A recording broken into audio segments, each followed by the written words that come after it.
Good morning students. बेटा आज हम आपको राष्ट्र निर्माण के जो बाधक तत्व हैं उनके बारे में बताएंगे कि हमारे राष्ट्र के समक्ष जो मुख्य चुनौतियां हैं या फिर जो बाधक तत्व हैं वो किस प्रकार देश की राष्ट्रीय एकता के लिए खतरा बने हुए हैं।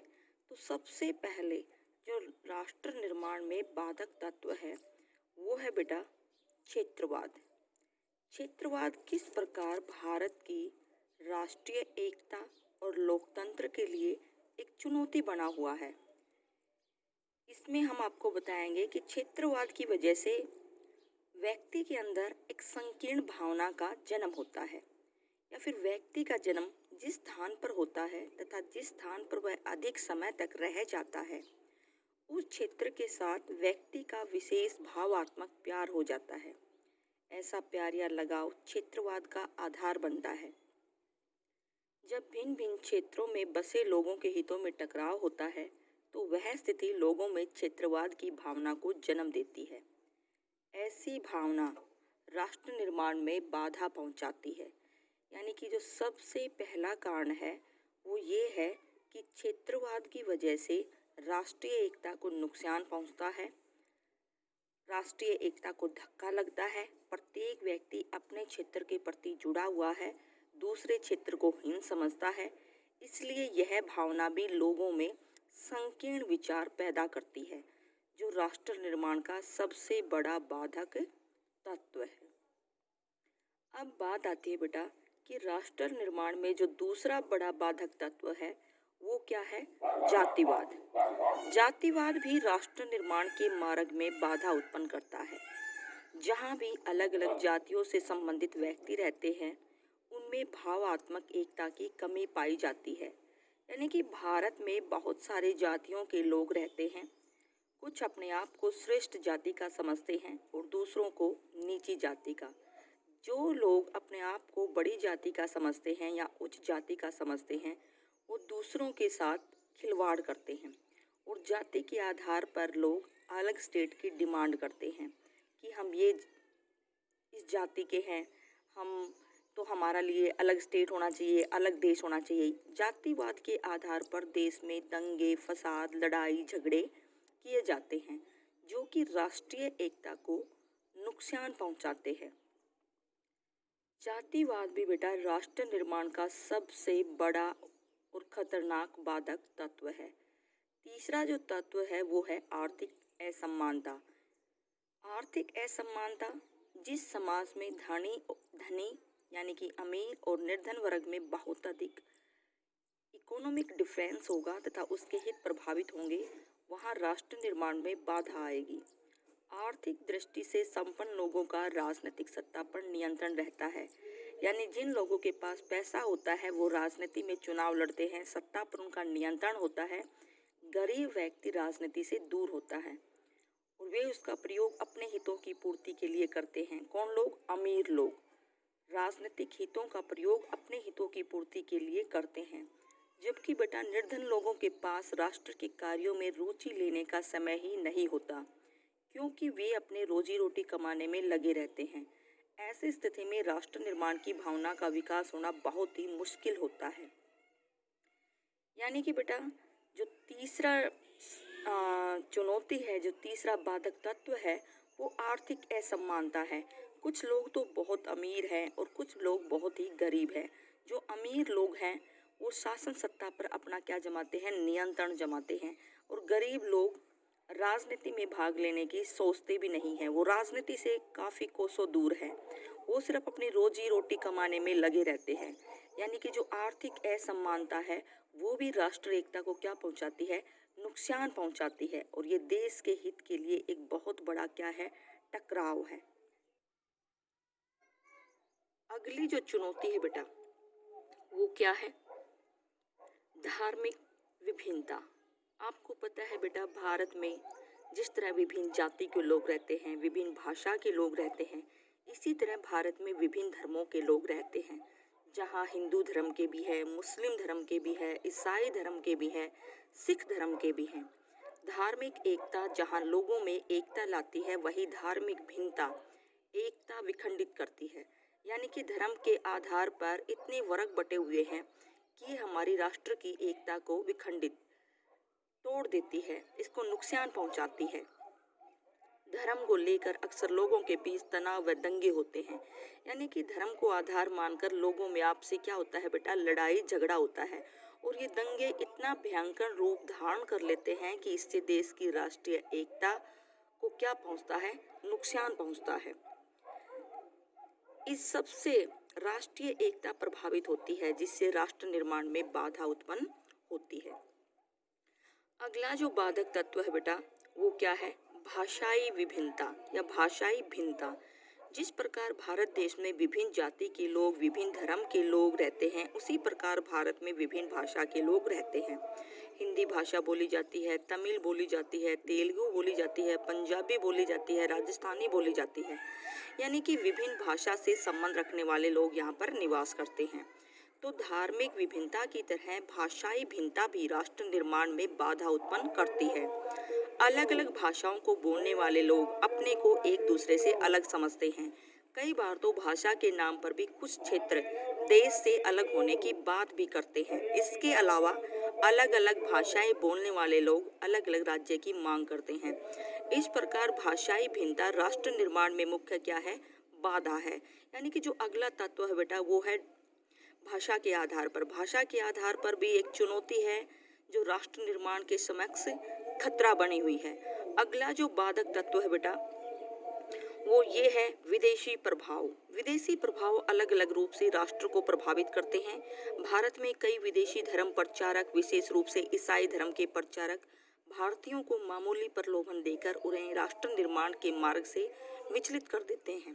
भारत की कई संस्थाएं विदेशी प्रभाव का केंद्र बनी हुई है, जो राष्ट्र निर्माण में बाधा पहुंचाते हैं। यानी कि विदेशी प्रभाव से भी हमारे देश की राष्ट्रीय एकता और अखंडता को नुकसान पहुंचता है। ये वो तत्व हैं बेटा जो राष्ट्र के लिए क्या है, चुनौती है। तो इसमें मेन मुख्य क्या हो गया, जितने भी वाद हैं, जातिवाद है, धर्मवाद है, भाषावाद है, और इसी तरह जो एक और भी इम्पोर्टेंट जो इसमें फैक्ट है वो क्या है, सांप्रदायिकतावाद। सांप्रदायिकता के आधार पर भी देश की राष्ट्रीय एकता को क्या पहुंचता है, नुकसान पहुंचता है। अब बात आती है बेटा, जो राष्ट्र के समक्ष प्रमुख समस्याएं हैं, उन समस्याओं को या उन चुनौतियों को दूर करने के उपाय कौन कौन से हैं, किस प्रकार देश की राष्ट्रीय एकता को उनसे दूर किया जा सकता है। तो सबसे पहले हम बात करेंगे कि राष्ट्र निर्माण की जो बाधाएं हैं उनको दूर करने का सबसे पहला उपाय है राष्ट्र निर्माण के लिए लोकतांत्रिक व्यवस्था को अपनाना, ताकि जनता की भागीदारी सुनिश्चित हो सके और देश का सामाजिक, आर्थिक और राजनीतिक विकास हो सके। यानी कि हमारे देश में क्या होनी चाहिए, लोकतांत्रिक व्यवस्था। It means democratic system, to the people, for the people and by the people. लोगों को लोकतांत्रिक व्यवस्था में सबसे ज़्यादा अधिकार प्राप्त होते हैं, स्वतंत्रता प्राप्त होती है, और प्रत्येक व्यक्ति का सोशल है, इकोनॉमिक है, और फिर पॉलिटिकल डेवलपमेंट होता है। यानी कि सबसे पहले तो इन समस्याओं को दूर करने के लिए लोकतंत्र की स्थापना होनी चाहिए, ताकि इन बाधाओं से या चुनौतियों से छुटकारा पाया जा सके। दूसरी जो उपाय है वो क्या है, सभी नागरिकों को राइट टू इक्वलिटी, समानता का अधिकार हो, धर्म की स्वतंत्रता के मौलिक अधिकार प्रदान करना। यानी कि भारत के प्रत्येक व्यक्ति को समानता का अधिकार हो कि वो कानून की नज़र में क्या है, सभी इक्वल हैं। धर्म के मामले में पूरी तरह स्वतंत्र हों, यानी कि किसी भी धर्म की पूजा कर सकते हैं, किसी भी धर्म को अपना सकते हैं, किसी भी धर्म के बारे में बता सकते हैं। साथ ही सभी नागरिकों को समान अवसरों का अधिकार सुनिश्चित करना चाहिए। यानी कि इस आधार पर भी जो ये चुनौती है, इससे छुटकारा पाया जा सकता है। और तीसरा जो उपाय है वो क्या है बेटा, कि क्षेत्रीय विविधताओं की सुरक्षा के लिए संघात्मक शासन व्यवस्था को अपनाना, ताकि विविधताओं में एकता बनी रहे। क्षेत्रीय विविधताओं की सुरक्षा के लिए संघात्मक शासन व्यवस्था को अपनाना, यानी कि शक्तियों का क्या होना चाहिए बेटा, बंटवारा होना चाहिए, ताकि स्टेट का भी क्या हो सके, विकास हो सके। इसी तरह अल्पसंख्यकों में सुरक्षा की भावना सुनिश्चित करने के लिए उन्हें अपनी भाषा, लिपि, संस्कृति, रीति रिवाज अपनाए रखने तथा उनकी रक्षा के लिए संस्थाएं स्थापित करने का अधिकार देना चाहिए। और अगला जो उपाय है वो है देश में आर्थिक असमानताओं को दूर करने का प्रयास, यानी कि जो अमीर गरीब स्टेट हैं उनके इस डिफरेंस को कम करना, ताकि प्रत्येक व्यक्ति अपने आप को क्या समझ सके, सुरक्षित समझ सके। ये वो उपाय हैं बेटा जिनके आधार पर राष्ट्र निर्माण की बाधाओं को दूर किया जा सकता है। अगला है बेटा देश के लिए महात्मा गांधी का बलिदान, यानी कि किस प्रकार महात्मा गांधी ने देश के लिए अपना बलिदान दिया। 15 अगस्त 1947 को जब पूरे देश में आज़ादी का जश्न मनाया जा रहा था, उस टाइम महात्मा गांधी सांप्रदायिक हिंसा से आहत होकर, यानी कि उस समय देश में ऐसा माहौल बन गया था कि लोग धर्म के नाम पर, जाति के नाम पर, भाषा के नाम पर क्या कर रहे थे, सांप्रदायिक दंगे। तो उन सब से वो सबसे दूर कोलकाता में दुख मना रहे थे। उन्होंने अपनी आंखों के सामने अपने दो सिद्धांतों अहिंसा और सत्याग्रह की असफलता देखी थी। यानी कि महात्मा गांधी ने बेटा दो हमें क्या दिए थे, सिद्धांत दिए थे। अहिंसा कि किसी को चोट ना पहुंचाए, किसी को नुकसान ना पहुंचाए, और सत्याग्रह हम सत्य की राह पर चलें। लेकिन जब भारत को आज़ादी मिली तो महात्मा गांधी के ये दोनों सिद्धांत अहिंसा और सत्याग्रह असफल दिखाई दे रहे थे, क्योंकि पूरे देश में सांप्रदायिकता के दंगे लड़े जा रहे थे। तो ऐसी स्थिति को वो देख नहीं पाए और वहाँ कोलकाता में जाकर दुख मनाने लगे। उन्होंने अपनी आंखों के सामने इन सिद्धांतों को नष्ट हुए देखा। उन्होंने कोलकाता में रहकर इस स्वतंत्रता जश्न के समय खास तौर पर परिस्थिति को सुधारने की कोशिश की। सांप्रदायिकतावाद, सांप्रदायिक प्रेम को बढ़ावा देने के लिए गांधी जी ने जो सम्मेलन किए उसमें लोगों को हुजूम उमड़ पड़ा था। कोलकाता में जब सांप्रदायिक हिंसा भड़की तो उन्होंने आमरण उपवास में स्थिति के सामान्य होने में मदद की।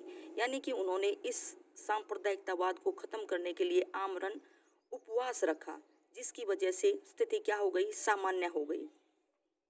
बाद में गांधी जी दिल्ली की तरफ बढ़े, जिसमें बड़ी हिंसा देखी। यानी कि कोलकाता में शांति बनाकर वो दूसरी तरफ कहाँ गए, दिल्ली गए, जहाँ बहुत बड़ी हिंसा थी।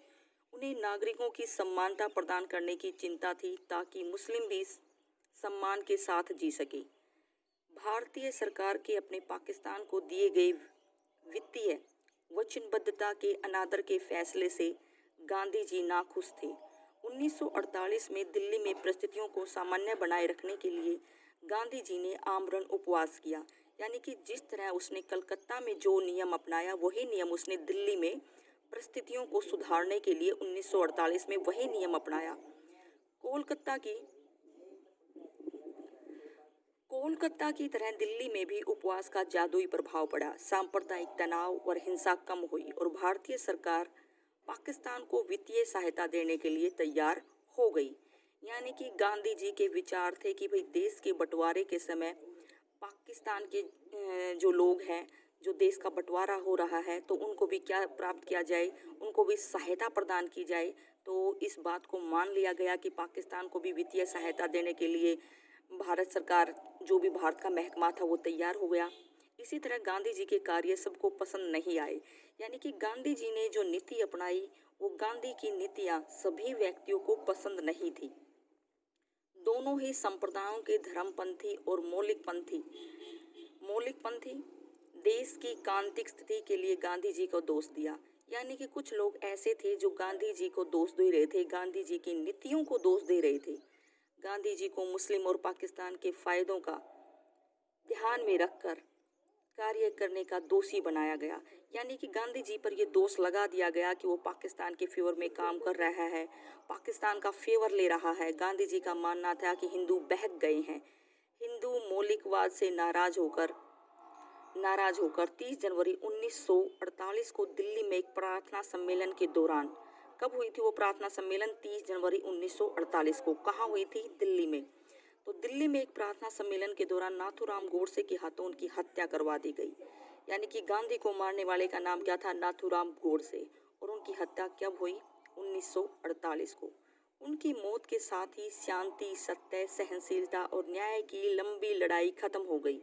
यानी कि गांधी जी के जो सिद्धांत थे, सत्य बोलना, सहनशीलता अपनाना, न्याय की बात बोलना, अहिंसा बनाना, किसी को नुकसान न पहुंचाना, वह उसकी मौत के साथ ही बेटा क्या हो गया, सब कुछ वो सिस्टम खत्म हो गया। उनकी मौत का करिश्माई प्रभाव हुआ, सांप्रदायिक राजनीति की आग ठंडी पड़ गई। राष्ट्रीय स्वयंसेवक जो आरएसएस से जुड़े हुए लोग थे जैसे संस्थाओं ने अपनी लोकप्रियता खो दी और उन पर प्रतिबंध लगा। बंटवारे से संबंधित हिंसा जो भी चल रही थी वो हिंसा भी बंद हो गई। यानी कि आज के इस टॉपिक में हमने बेटा राष्ट्र निर्माण के समक्ष आने वाली जो प्रमुख चुनौतियां थी, जिसमें जातिवाद है, भाषावाद है, सांप्रदायिकता है, धर्मवाद है, और इन राष्ट्र की समस्याओं को जो दूर करने के उपाय हमने बताए हैं आपको, उसके साथ ही हमने आपको गांधी जी के बारे में बताया है कि जब भारत को आज़ादी प्राप्त हुई तो किस तरह भारत में हिंसा भड़की और किस तरह गांधी जी ने उन स्थितियों को कंट्रोल करने के लिए अपने जान की बाजी लगा दी।